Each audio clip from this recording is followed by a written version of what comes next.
Happy anniversary in advance. মাশাআল্লাহ, এদের জড়ি এইভাবেই থাকুক, এইভাবেই যেন দেখতে পাই যুগ যুগ। Happy marriage anniversary. Clap clap clap clap clap clap clap. Thank you আমাকে এত সুন্দর করে করার জন্য, থ্যাংক ইউ। সমস্ত কাজ কমপ্লিট করেছি। রাত্রি এখন 1টা বাজেনি, 1টা বাজতে এখনও 10 মিনিট বাকি। আমাদের খাওয়া দাওয়া হয়ে গেছে। ইনাহা একটু কোলেই ঘুমিয়ে পড়েছে, একটু পরে ওকে বিছানায় দেবো। আর এখন হচ্ছে তাব্বু শানির জন্য একটু সারপ্রাইজ প্ল্যান করেছিল। সামনেই তো ওদের অ্যানিভার্সারি, আর শানি ছুটি পাবেও না, তাই বাড়ি যেতে পারছে না। তো ওরা এখানেই ছোট্ট করে একটা অ্যানিভার্সারি সেলিব্রেট করবে। আজকে ঘুরতে গেছিলো, দুজনে সুন্দর একটা টাইমও কাটিয়েছে। আর এখন একটু কেক কাটিং হবে। তাব্বু আবার খুব সুন্দর করে শাড়ি পরেছে, সেজেছে গুজেছে, খুব ভালো লাগছে মাশাআল্লাহ ওদের দুজনকেই। তো চলো তোমাদের সাথেও শেয়ার করি এই সুন্দর মুহূর্তটা। মনে হলো একটু তোমাদের সাথেও শেয়ার করি, খুব ভালো লাগবে তোমাদেরও। ওদের তো 22 তারিখ অ্যানিভার্সারি, কিন্তু যেহেতু দুই জায়গায়, যেটা হয় লং ডিস্টেন্স রিলেশনশিপ, বাট কাজের সূত্রে কিছু করারও থাকে না। তো চলো বাইরে সবাই সেজে গুজে সুন্দর করে একটু আবার ব্যাকগ্রাউন্ডটাকেও নতুন করে, যেটা ইনুর বার্থডে ছিল ওটাকে আবার নতুন করে সুন্দর করে একটা সাজানো হলো। দিয়ে এখন ওইখানটাতে ওরা কেক কাটিং করবে, তারপরে একটু ফটোশ্যুট হবে, ভিডিও শ্যুট হবে, কিছু রিল শ্যুট হবে। এগুলো জাস্ট নিজেদের মধ্যে একটা সুন্দর মুহূর্ত ক্যাপচার করে রাখি। তো চলো তোমাদেরকেও এই সুন্দর মুহূর্তটার সাক্ষী রাখি। And welcome back to a new video. ছোট্ট একটা ব্লগ বা ছোট্ট একটা ভিডিও তোমাদের সাথেও শেয়ার করব। এই যে ব্যাকগ্রাউন্ডটাকে আবার একটুখানি কিন্তু ম্যাচিং হয়ে গেছে, কিন্তু দেখ এদিকে অ্যানিভার্সারি গোল্ডেন গোল্ডেন, ভালোই লাগছে দেখতে। Happy anniversary in advance. ইনু আছে happy anniversary, happy marriage anniversary. সবাই কর ইন অ্যাডভান্স। সবাই খুব টায়ার্ড, সবাই খুব টায়ার্ড, ঠিক আছে। তবু এই যে সবাই আছি এই সুন্দর মুহূর্তটাতে, এটাই সব থেকে বড় কথা।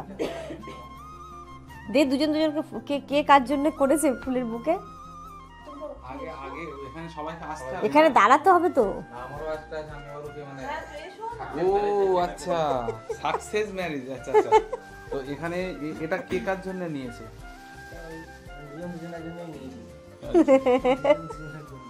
তো দুজনকে ধরে নে। ওরে বাবা,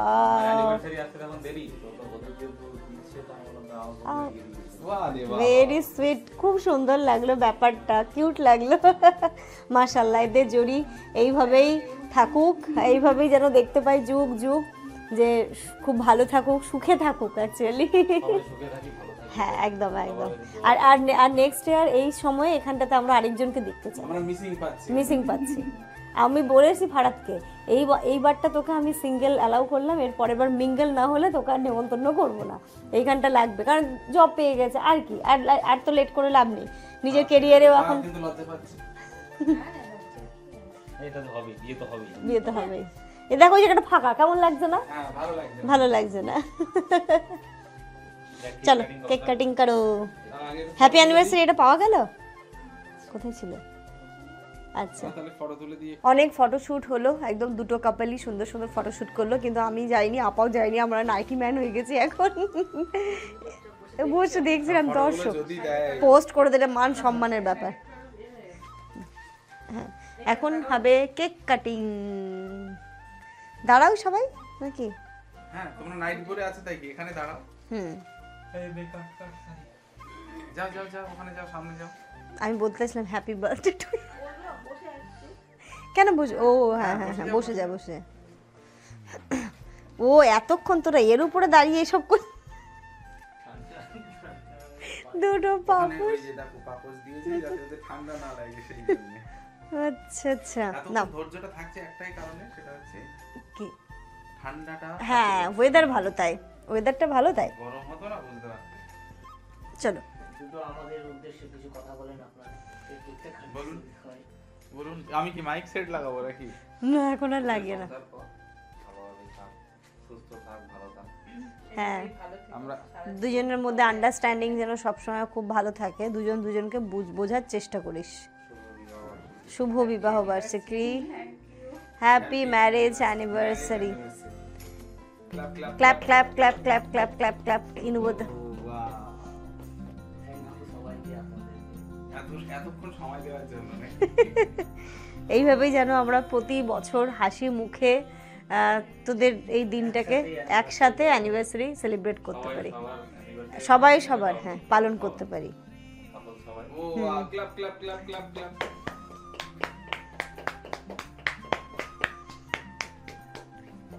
একমাত্র শালি দাঁড়িয়ে আছে তোর? না না এনু থাক।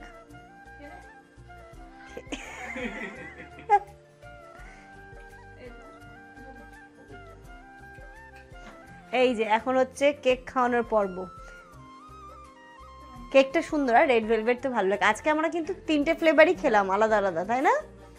খুব ভালো লাগলো, 3টে কেকই খুব সুন্দর, চকলেট, রেড ভেলভেট। রনি ভাই খাই দাও, সিনিয়র পারসন। মানে বিয়ের দিতে খানি আমার থেকে সিনিয়র কয়েক মাসের সিনিয়র। তোমার জামাই বাবু বুঝলে, আর কিছু বল শনিবার জামাই বাবু। যাক ঠিক আছে, তোমরা তারপরে আচ্ছা একটু নিচ্ছি, আমি একটু খাবো। আমাদের মেন পাশেরটা তো ঘুমাচ্ছে। থাক, সকালে খাবে। ও তো দেখবে পরে। পরের ভিডিও দেখবে, সকালে খাবে।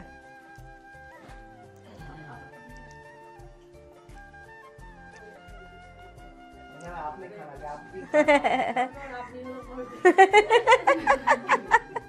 ওই হলো না, এটা কিন্তু দারুণ খেতে। কেকটা রেড ভেলভেট এখন পেটে জায়গা নেই তবুও হয়, আর রেড ভেলভেট ক্রিমটি সত্যি খুব ভালো লাগে খেতে। এখন যাক, খুব ভালো লাগলো একটা একসাথে সবাই। প্রতি সপ্তাহে হোক রেড ভেলভেট খেতে শেষে আমি আমার বরকে থ্যাংক ইউ বলে দিই। ও হ্যাঁ হ্যাঁ বলো। থ্যাংক ইউ আমাকে এত সুন্দর করে করার জন্য, থ্যাংক ইউ আমার লাইফে করানোর জন্য থ্যাংক ইউ। আমার তরফ থেকেও থ্যাংক ইউ। গিফট কোথায়? গিফট ডিউ ও আচ্ছা, ডিউ না, ডিউ না আছে। দিয়ে দাও, ভালোবাসার জিনিস। খুব ভালো থেকো। এই প্ল্যানিংটা কিন্তু পুরোটা ওই করেছে, আমার এগুলোতে অতটা মানে নেই। Thank you. আর এই এফোর্টগুলো মেয়েরাই দেয়। এই এফোর্টটা দেওয়ার জন্য। মানে এরকম এফোর্ট আমার পক্ষে দেওয়া না কিন্তু মাঝে মাঝে দিতে হবে, সবসময় যে মেয়েরা করবে সেটা কিন্তু নয়, তোমাকেও দিতে হবে। ওকেও দিতে হবে। আজকে যেটা রনি ভাই লোকনামাকে দিল। হ্যাঁ এর আগে আমাকেও দিয়েছিল, বিয়ের টাইমেও যতটা করেছে আমার জন্য অনেকটাই করেছে। দুজনকেই দিতে হবে, তবেই হচ্ছে গিয়ে আমরা জামানের মতো একটা ভালো ছোট্ট ফ্যামিলি হবে। যাই হোক, এগুলো হচ্ছে মজা হচ্ছে, হচ্ছে। চলো এবার তোমার ড্রেস চেঞ্জ করে নাও। আমাকে মঞ্জুলিকা লাগছে, এদিকে কাজল গেছে, এদিকে লিপস্টিক গেছে, মনে হচ্ছে খুব বাজে অবস্থা। যাই হোক, নাও সবাই খুব টায়ার্ড, এবার সবাই ড্রেস চেঞ্জ করবে। এবার আমরা এবার ঘুমানোর করবো। এদিকে তো আম্মা, মা, তারপরে আয়ান সবাই ঘুমিয়ে পড়েছে। এবার আমরাও খুব টায়ার্ড, এবার আমরাও একটু শোয়ার ব্যবস্থা করি। একটু এখানটা তো বিছানা করতে হবে, ওপর নিচে সবাই মিলে বিছানা করে একদম একটু গল্প করতে করতে ঘুম দেবো। আবার ওরা ড্রেস চেঞ্জ করে একটু রিল্যাক্স হয়ে যাক। তো চলো, এই ছোট্ট ভিডিওটা এই পর্যন্তই রাখলাম। আশা করছি তোমাদেরও খুব ভালো লাগলো। এই সুন্দর মুহূর্তটাকে তোমাদের সাথেও একটু শেয়ার করে নিলাম। টাটা। সুস্থ থাকুন, ভালো থাকুন, আগের মতো বলে দেন। বলো তাই তো, বলো ওটা আজকে তুই বলে আচ্ছা দাও। তুই বল, তুই আগে বলতিস। হ্যাঁ তাই তো, অনেক দিন অনেকদিন আগে বলতো। আগের ব্লগে তোমরা মানে প্রায়ই দেখতে পেতে, কিন্তু এখন তুইও বল, সাথে একসাথে বল। তোমরা সবাই খুব ভালো থেকো, সুস্থ থেকো, আমাদের সকলের জন্য অনেক অনেক অনেক দোয়া করো। রনি ভাই ভুলে গেছে, অনেকদিন বলে। অনেকদিন বলেনি। টাটা, চলো। Good night. আজকে সবার জন্য আমি এগ বয়েল করবো আর এগ পোচ করবো আগারোর এই এগ বয়লারটাতে। সানি তুই পোচ না বয়েল? মামাকে জিজ্ঞেস কর ডিম সেদ্ধ না ডিম পোচ। হ্যাঁ হয়ে যাবে, এটাই তো হচ্ছে খেলা। পোচ, ইনু বলেছে পোচ খাবে, ঠিক আছে। তো কারোর জন্য পোচ আর কারোর জন্য এগ বয়েল বানাবো। তো এই যে আগারোর এটাতেই বানাবো। এর মধ্যে কি কি আছে তোমাদের সাথে শেয়ার করে, খুব ইন্টারেস্টিং কিভাবে একদম চট জলদি অল্প সময়ের মধ্যে এগ বয়েলও হয়ে যাবে, এগ পোচও হয়ে যাবে, কোনো অয়েল লাগবে না। এটা হচ্ছে আগারোর এগ বয়েলারটা। এর বডিটা স্টেনলেস স্টিল এবং দেখো হিটিং প্লেটটাও দেওয়া রয়েছে স্টেনলেস স্টিলের, সাথে একটা অফ অনের বাটন দেওয়া আছে। আর এটা হচ্ছে এগ বয়েল ট্রেটা, যেটার মধ্যে আমার এগগুলো বয়েল হবে। 8টা ডিম তুমি অ্যাট এ টাইম সেদ্ধ করতে করতে পারবে। এছাড়াও দেখো এখানে পোচ ট্রেটাতে তুমি অ্যাট আ টাইম 4টে ডিমের পোচ করে নিতে পারবে। ট্রান্সপারেন্ট একটা লিডও দেওয়া রয়েছে এবং যে ভেপারটা বেরোবে তার জন্য কিন্তু এখানে খুব ভালোভাবে একটা দেখতেই পাচ্ছ হোল করা রয়েছে। দেওয়া রয়েছে একটা মেজারিং কাপ, মেজারিং কাপের নিচে তো দেখলে একটা পিয়ার্সিং পিন দেওয়া আছে এবং এখানে কাপটার মধ্যে খুব ভালোভাবে কিন্তু মেজার করা আছে যে কেমন ডিম সেদ্ধ করতে কতটা পরিমাণে জল লাগবে সেটা কিন্তু এখানটায় তুমি মেজার করে দিতে পারবে। এখানে 3 টাইপের ডিম তোমরা সেদ্ধ করে নিতে পারবে। সফট বয়েল করতে পারো, মিডিয়াম বয়েল করতে পারো, হার্ড বয়েলও করতে পারো। সফট বয়েলের জন্য 35 ml, মিডিয়াম বয়েলের জন্য 55 ml, হার্ড বয়েলের জন্য 120 ml জল এখানটাতে ইউজ করতে হবে। এছাড়াও তোমরা এর মধ্যে ভেজিটেবলসও কিন্তু স্টিম করে নিতে পারো। আমি যেহেতু মিডিয়াম বয়েল করব তাই এখানটাতে 55 ml জল নিয়ে ডিমগুলোকে দেখলে পিয়ার্সিং করে দিলাম, এতে কিন্তু ক্র্যাক হবে না এবং খুব ভালোভাবে ডিমটা বয়েল হয়ে যাবে। যে দিকটা পিয়ার্সিং করলে সেটা ওপরের দিকে বসিয়ে দেবে, তাহলে ডিমটা খুব ভালোভাবে সেদ্ধ হয়ে যাবে এবং এটা অটোমেটিক্যালি অফ হয়ে যাবে যতটা তোমার ডিম বয়েলের জন্য যেভাবে তুমি জলটাকে মেজার করে দেবে। আমি যেমন 55 ml জল দিয়েছিলাম মানে মিডিয়াম বয়েলের জন্য, তো তার জন্য যতটা টাইম তার নেওয়ার প্রয়োজন ততটা টাইম হওয়ার পরে কিন্তু অটোমেটিক্যালি অফ হয়ে যাবে। দেখতেই পাচ্ছ কত সুন্দরভাবে আমার ডিমটা বয়েল হয়ে গেছে। এবার আমি করে নেব পোচগুলো। পোচ করার জন্য 120 ml এর মধ্যে জল ইউজ করতে হবে স্টিম করার জন্য। এখানে তোমরা ভেজিটেবলসও স্টিমস করে নিতে পারো। এখানটাতে দেখো আমি ডিমগুলোকে ফেটিয়ে দিয়ে দিলাম, ওপর থেকে অল্প একটু বিট লবণ, অল্প একটু গোলমরিচের গুঁড়ো দিয়ে দিলাম এবং যতটা টাইমের লাগার প্রয়োজন ততটা টাইম হওয়ার পরে এটা কিন্তু অটোমেটিক্যালি অফ হয়ে যাবে। তোমরা তো দেখলেই কত সুন্দরভাবে পোচটা হয়ে গেল। এবার তোমাদের সাথে শেয়ার করি কিভাবে এটাকে ক্লিন করবে। আমি দেখো খুব সফট একটা টাওয়াল নিয়ে নিয়েছি, এর যে বডিটা ছিল সেটাকে ভালোভাবে মুছে নিয়েছি, তারপর এগ ট্রেটাও ধুয়ে নিয়েছি নর্মাল জল দিয়ে, আর লিডটাও ধুয়ে নিয়েছি। এবার দেখো এই যে পোচ ট্রেটা একটা নর্মাল স্কচ ব্রাইট নিয়েছি, সেটাতে একটুখানি আমি ডিশওয়াশার নিয়ে ভালোভাবে ক্লিন করে নিলাম। এবার চলো তোমাদের সাথে শেয়ার করি তোমরা এটা কিভাবে পারচেস করবে। এবার বলতেই পারো দিদি কোথা থেকে কিনবো, আমি আবার ডেসক্রিপশন বক্সের লিংক শেয়ার করে দিলাম, সেখান থেকে তোমরা পারচেস করে নিতে পারো। মামা এসো, সবাই এসো, খাবে কারা কারা পোচ, চলে এসো মাম্মা, কাম বেবি। যাই হোক চলো আমরা সবাই মিলে পোচটা তো খাই, আর এর সাথে সাথে আজকের এই ব্লগটা এই পর্যন্তই রাখছি।